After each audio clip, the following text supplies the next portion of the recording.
Welcome back to the class. We are starting the 7th week of lectures, and in this week we are looking into a very interesting, very powerful theoretical tradition that came to dominate Indian sociology for a brief period of time, called as the structuralist approach. And as you remember, from the past 2-3 weeks, we have been looking into various theoretical traditions or theoretical frameworks that became influential in different periods in Indian history, or rather in the history of Indian sociology, which prompted scholars to look into Indian society, its culture, its structure from various vantage points. So we looked at the Marxian tradition, we looked at the ontological tradition, and in the previous class we had a detailed look into the structural functionalist theorization, and we spent, I think, some 2 or 3 hours looking into the contributions of, or rather the approach adopted by one of the doyens of Indian sociology, that is M.N. Srinivas. So structural functionalism, as we saw, kind of emerged along with the emergence of sociology as a discipline, and it can be traced back to people like say Herbert Spencer and Emil Durkheim and others, and then it had very different take in the British anthropological tradition and in the US sociological tradition. And as we have seen, M.N. Srinivas was a very important scholar who got trained in the UK in the British anthropological tradition under Evans Pritchard and Radcliffe Brown, and he became a very influential person, a very dominant figure in the Indian sociological scenario, setting the tone for the further research and teaching firmly rooted in the structural functionalist theory. Now we are moving to another very important theoretical tradition called as a structuralist approach, and here we focus mostly on this person, Louis Dumont, one of the very provocative, very important scholar who maybe you could say kind of revolutionized our own understanding about what Indian society, Indian social structure and caste system mean. So in this class we will have some broad understanding of what is a structuralist approach, and also in the coming classes we might spend some 2 or 3 hours or maybe 1 hour specifically on the criticism of Louis Dumont, but 3 classes on Louis Dumont's arguments about Indian social structure and how that was studied or that can be studied using a structuralist approach. Now structuralism, at the outset, let me make it clear that this is very distinct and different from structural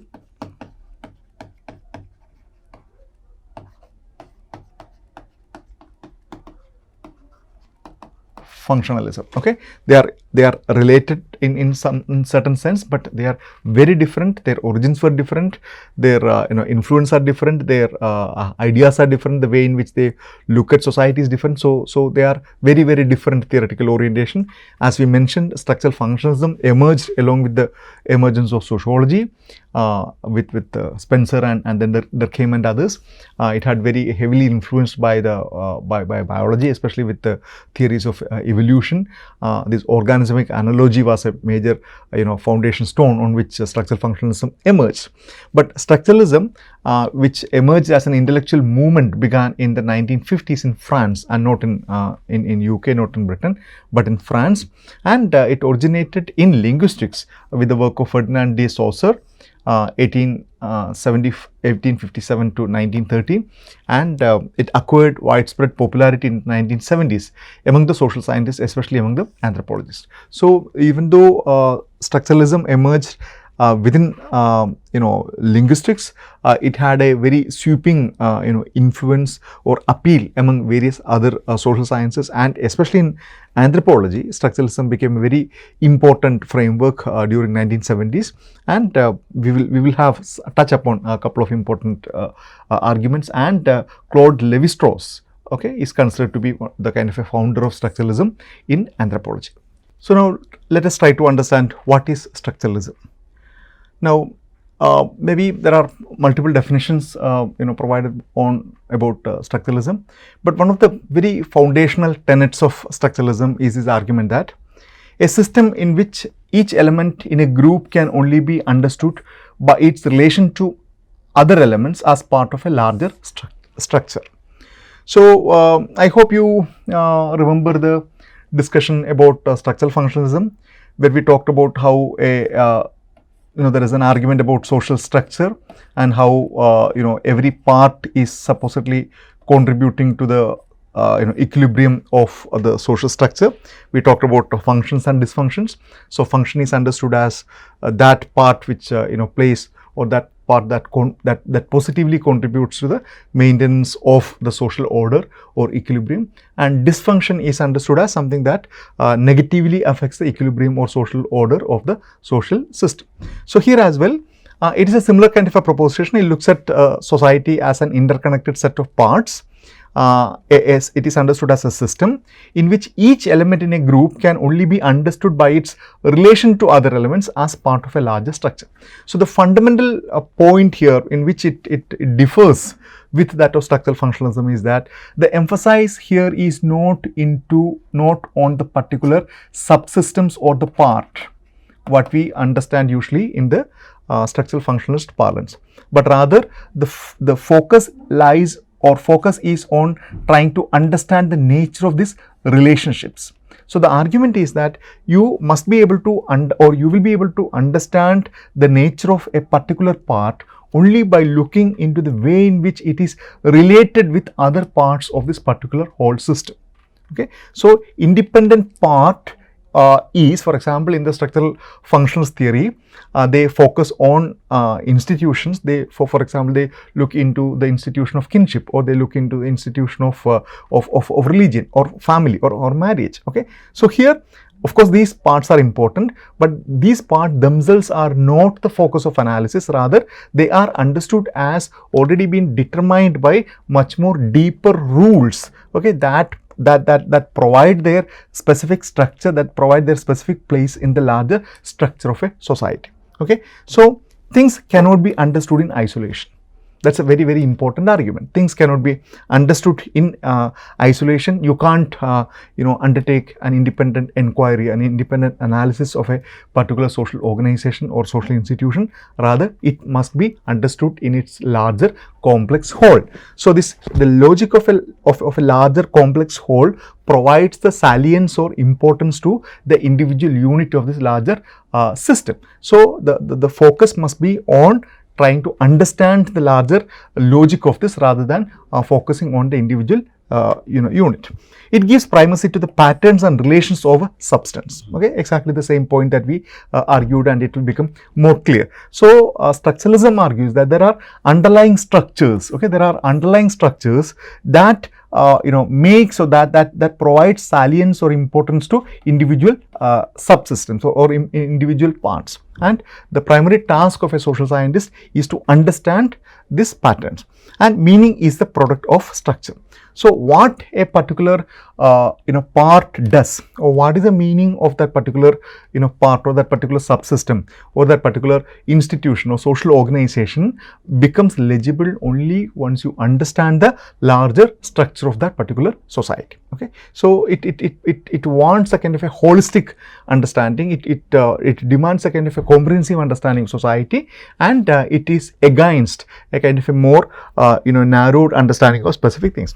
And this, in methodologically, this also means a critique of empiricism and dependency on the observable phenomena. And this is a very, very important point, because structural functionalism believed in the ability of the researcher to observe things, okay, to observe things and to capture the social reality through your senses, through the senses of an observer. Okay. So, whatever are the observable phenomena, that becomes the data for a structural functionalist, or for that matter any scholar who believes in empiricism and then to a large extent positivism. Okay, because they are very, very closely connected. So, social reality is seen as thing out there, which is amenable to human experience, human sensory perceptions. So, you collect data through your empirical observations, whether you are seeing or hearing or listening or tasting, and then that becomes the data for your analysis, and then do that. But however, structuralism is an important critique of that. Structuralism argues that through empirical observation, what you are seeing are only the kind of epiphenomena, the kind of a peripheral things that are making themselves more obvious for you to see.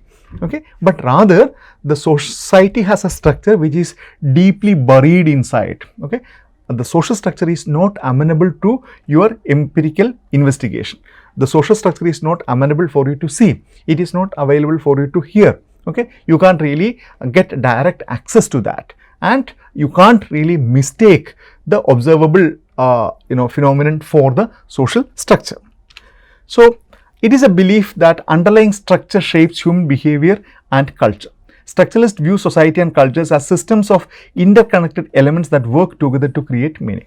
Okay, so there are a couple of very important important principles of structural functionalism. Is that the belief that the underlying structure shapes human behavior and culture. So they would argue that every human society, or cutting across human societies, there are deep structures. Okay, and when it comes to say whether the application of structuralism in language or in linguistics or in anthropology, their arguments are almost the same. Okay, there are singular structures characterize every society, and whether it is a particular society or the other, a modern society or a less civilized society or a primitive society, the underlying structures are similar.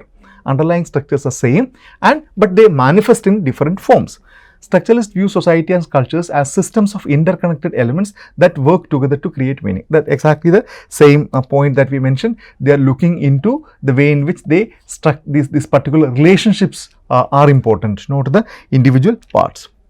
The focus on binary oppositions are fundamental aspects of human thought. Structuralists believe that people understand the world through a series of binary oppositions, such as good versus evil or male versus female. This is another very important and maybe even intriguing element of structuralism, is that structuralism extensively makes use of binary categories. Okay, so they argue that there are deep structures, something like a deep grammar that influence human beings' understanding, and people understand the world through a series of binary oppositions. Okay, so people across cultures, as I mentioned, whether it is advanced or primitive, modern or agrarian, industrialist or agrarian society, everywhere deep inside these perceivable differences, people understand society, understand the world through the kind of a binary categories. And some of these examples are good versus evil, or male versus female, nature versus culture, cooked versus raw, isn't it? So, so there are so many different kinds of binaries that, for example, Dumo would talk about pure and impure. So they argue that these binaries, okay, which are among the binaries, of course, certain binaries are always preferred. For example, between good and evil, good is always preferred. Between cooked and raw, cooked is always preferred. Between pure and impure, pure is always preferred. So this binary categories are important. The use of language and sign to create meaning. Structuralists believe that the language is a system of signs that we use to communicate with each other, and that these signs are governed by underlying rules and structures. So when it comes to the structuralist application of language, structuralist understanding of language, they would argue every language and every sign, the use of language and sign, they are used to create meaning, and the language system of signs that we use to communicate with each other, and these signs are governed by underlying rules and structures. So in the structuralist understanding of language, of the linguistic analysis, they argue that there are deeper structures, okay, that govern the outward appearance of every language. And when you know that when you listen to certain languages, if you are not familiar with the language, it looks very, very different. Okay, the languages appear very different, but there are underlying similar logic behind each of this, or there are underlying rules and structures behind that. Now, Ferdinand de Saussure revolutionized the study of language. Before Saussure's invention, language was generally seen as a way to name things. So Saussure was a contemporary to people like Freud and then Durkheim, and so he belonged to a very influential family in France, and made huge significant contribution to the intellectual world, especially that of the linguistics. So his intervention supposed to have revolutionized the way in which language was understood. He identified language as a system in which all the elements fit together and which the value of any one element depends on the simultaneous coexistence of all other elements. So, he was kind of deeply dissatisfied the way in which language was understood and then taught by linguists, and in between Saussure was an important scholar of Sanskrit. He studied Sanskrit in Leipzig University, and then he taught in various other places. So he was considered to be an authority in Sanskrit language. So he understood it as a system in which the elements fit together and which value of any one element depends on the simultaneous coexistence of others, known as the founder of semiotics and as he calls the Semiology. So he basically argues that the language is made of signs. Okay, language, a particular language does not have an inherent ability. It's composed of different kind of signs, and signs are not only make language, but every other aspect of your social life is composed of sign, and language is only one particular way in which signs are composed.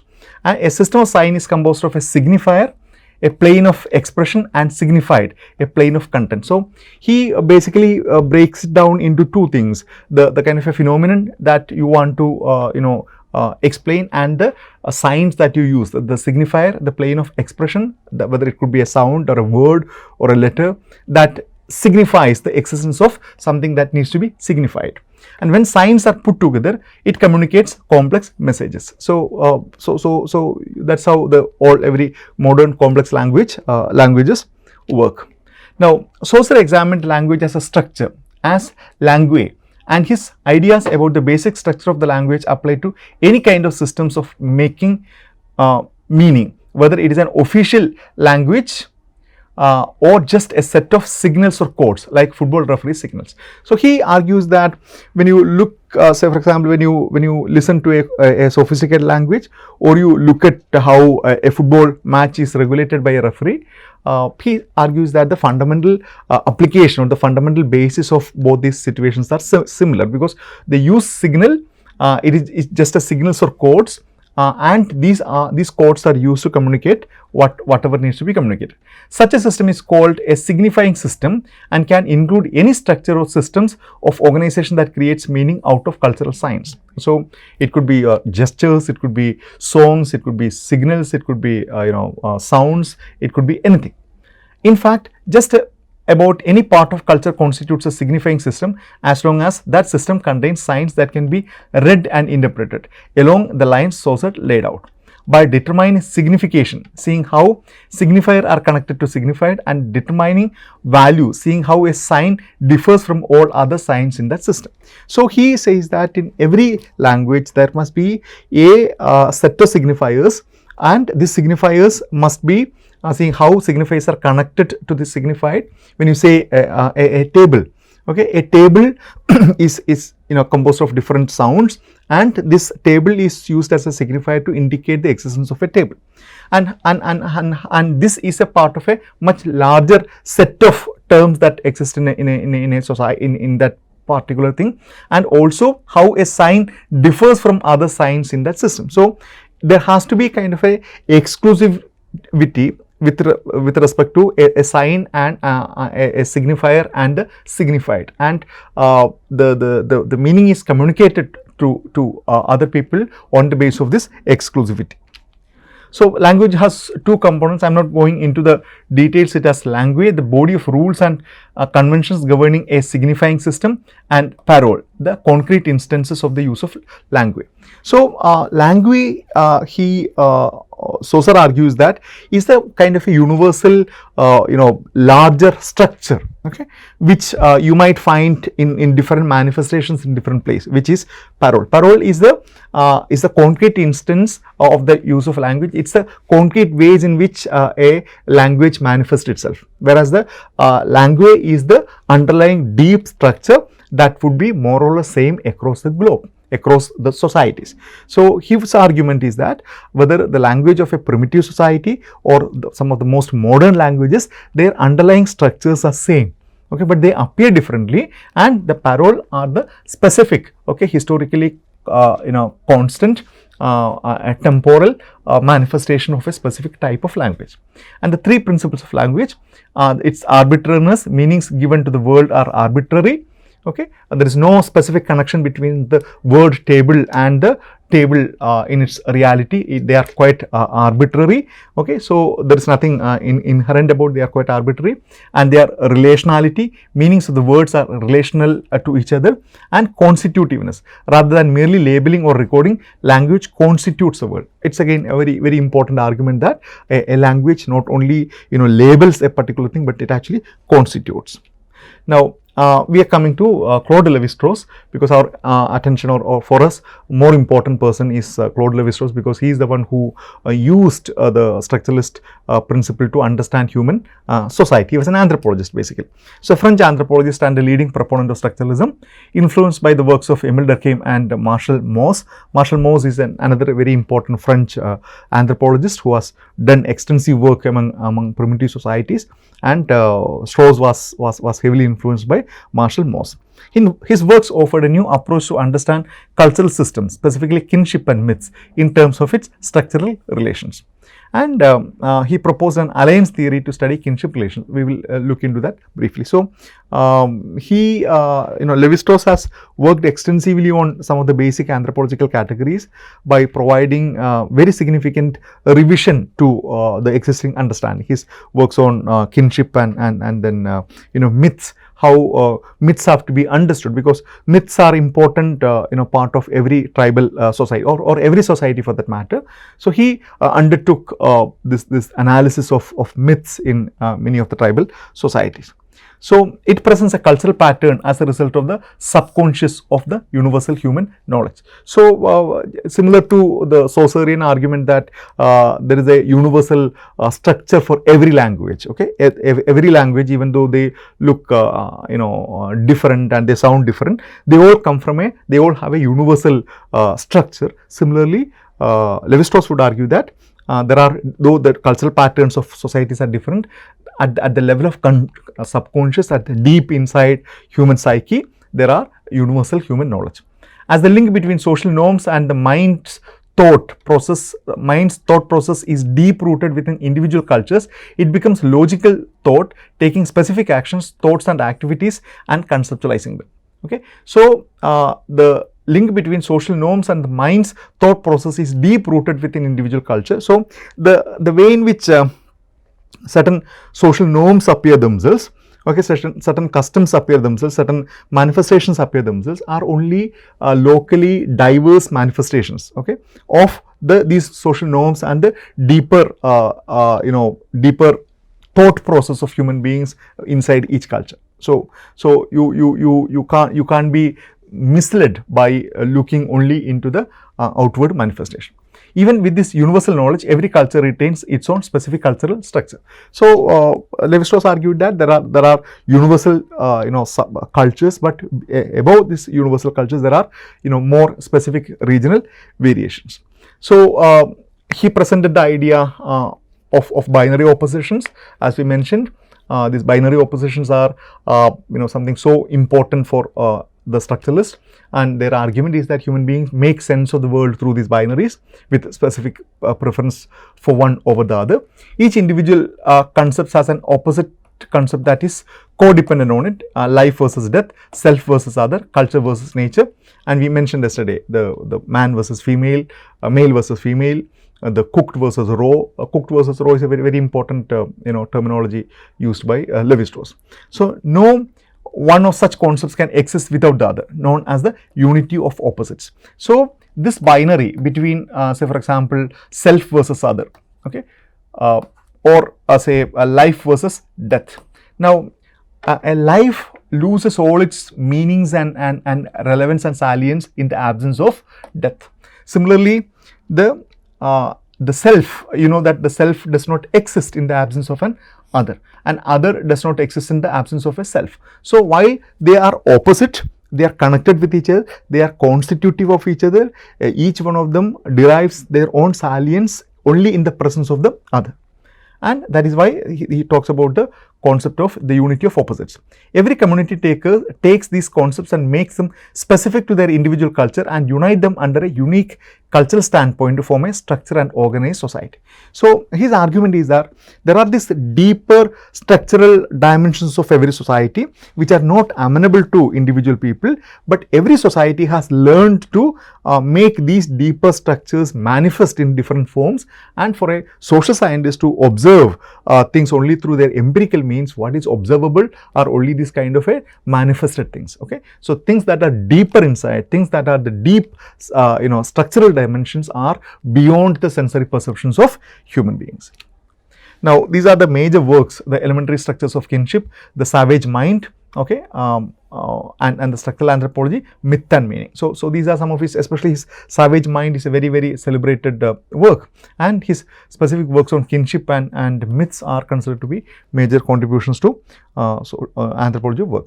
So Lévi-Strauss' analysis of kinship systems in his book, The Elementary Structures of Kinship, points out two important things. The first is that kinship system structures on how goods, ideas and people are exchanged within a culture. He specifically notes that kinship system explains what he calls the exchange of women, wherein family groups give women to another family to be a wife and receive in exchange something of value, a dowry, for example. So his analysis of kinship system is something very important. He understands kinship system as a kind of an exchange within culture, where and basically he talks about how women are exchanged. Okay, and if you look into the rules, because every society, you know that it's a truism that every society has elaborate rules governing the marriage. Okay, who can marry whom? Okay, who are the permitted categories? Who are the forbidden categories? So there are rules regarding how you are not supposed to marry some of the women, okay, or how you are expected to marry certain other categories of women. So his analysis about the kinship system looks into this particular argument, and then he comes up with very interesting arguments about how this marriage systems are governed by very specific rules about exchange, how women are exchanged within a community and between different community, and how they are many times are exchanged in the receipt of certain other things of value, such as dowry, for example. Lévi-Strauss suggested that the elementary structure or unit of kinship on which all systems are built is a set of 4 types of organically linked relationships: brother-sister, husband-wife, father-son, and mother-brother or sister-son. So he talks about these are the 4 types of organically linked relationship around which this entire kinship system is built. Lévi-Strauss stressed that the emphasis in structural analysis of kinship must be on human consciousness, not on objective ties of descent or consanguinity. For him, all forms of social life represent the operation of universal laws regulating the activities of mind. So the argument is that there are certain deeper things that define and then control the collective mind of human beings, okay, on which human beings are unaware of, and these rules are only the kind of manifestations of these rules. And Lévi-Strauss argues that myths could be another important area in which he contributed was about myth. Lévi-Strauss argued that the myths could be studied to reveal the universal opposition, such as dead versus living or nature versus culture, that organize human interpretations of and belief about the world. And as we mentioned, myths are present every society, and if you look into every communities, there is a huge, very rich repository of myths, and each of these myths might look very different. The local context, the names could be different, incidents could be different, the historical context could be different, the descriptions could be different, but Lévi-Strauss is not interested in these diversities. Rather, he says that these myths, deeper inside them, are all similar. They are all trying to tell the same thing. They are all reflecting some of this very fundamental things. So they are all depicting the kind of a difference between two opposites, that is the dead versus living or nature versus culture or number of other binaries. In the structured study of myths, Lévi-Strauss is interested in explaining why myths from different cultures from all over the world seem so similar. He answers this question by looking at the structure of myths rather than their content. Lévi-Strauss insists that myth is a language because myth has to be told in order to exist. it is also a language with the same structures that Saussure described belonging to any language. So, he understands myths as a kind of a language that wants to convey certain kind of things, wants to give the kind of a concreteness to certain kind of things. Myths as language consist of both langue and parole, both the synchronic ahistorical structure and the specific diachronic detail within the structure. Okay. So, as we mentioned, he says that similar to Saussurean argument that every language has a unchanging deeper structure which is not amenable to human perception, and also a more visible amenable things in which they appear in front of us, which is historical, which is context specific, which is more concrete. Similarly, he says that myth also has these two things. One is the kind of the synchronic ahistorical structure which is unchanging, and the specific diachronic details within the structure. So, that is what the kind of a regional differences that you see. Lévi-Strauss adds a new dimension to Saussure's langue and parole, pointing out that the langue belongs to what he calls the reversible time and parole to non-reversible time. Okay, because parole is the kind of specific one that happens in a specific socio-temporal, spatio-temporal framework. Okay, a myth that is told and retold in a tribal community is more historical. That is why it is a non-reversible time. It has a kind of a diachronic character, whereas the other one, the langue, belongs to what he calls it as the reversible time, which is not specific to any temporal frame, not specific to any spatial frame. He means that parole, a specific instance of example or event, can only exist in linear time. Okay, because a myth has to be told. A myth in its most specific articulation is more time dependent than space dependent, and that myth has to be spoken as if it takes in linear time, which is unidirectional. You can't turn the clock back. Langue, on the other hand, since it is simply the structure in itself, can exist in past, present or future. A myth, according to Lévi-Strauss, is both historically specific. It's almost always set in some time long ago, and ahistorical, meaning that this story is timeless. As history, myth is a parole. As timeless, it is langue.